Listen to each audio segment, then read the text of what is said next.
Here's today's In Touch devotion. Today's abridged scripture reading begins in verse 1 of John chapter 11. Now a certain man was sick, Lazarus of Bethany, the village of Mary and her sister Martha. So the sisters sent word to him, saying, Lord, behold, he whom you love is sick. But when Jesus heard this, he said, This sickness is not meant for death, but is for the glory of God, so that the Son of God may be glorified by it. Now Jesus loved Martha and her sister and Lazarus.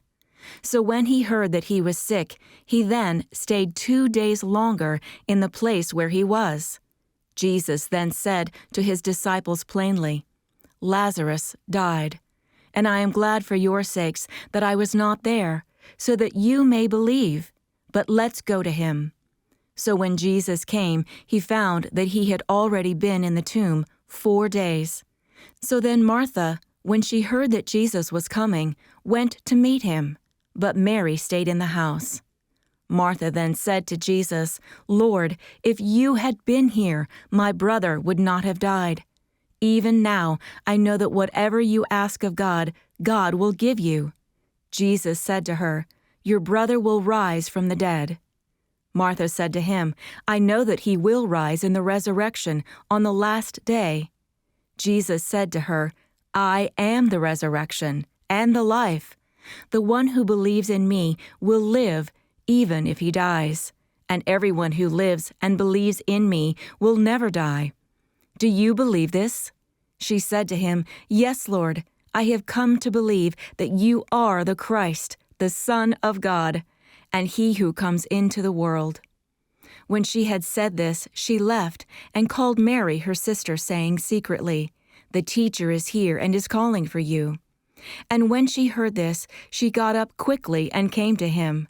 Now Jesus had not yet come into the village, but was still at the place where Martha met him. So when Mary came to the place where Jesus was, she saw him and fell at his feet, saying to him, Lord, if you had been here, my brother would not have died. Therefore, when Jesus saw her weeping, and the Jews who came with her also weeping, he was deeply moved in spirit and was troubled. And he said, Where have you laid him? They said to him, Lord, come and see. Jesus wept. So the Jews were saying, See how he loved him. But some of them said, Could this man, who opened the eyes of the man who was blind, not have also kept this man from dying? So Jesus, again being deeply moved within, came to the tomb. Now it was a cave, and a stone was lying against it. Jesus said, Remove the stone. Martha, the sister of the deceased, said to him, Lord, by this time there will be a stench, for he has been dead 4 days. Jesus said to her, Did I not say to you that if you believe, you will see the glory of God?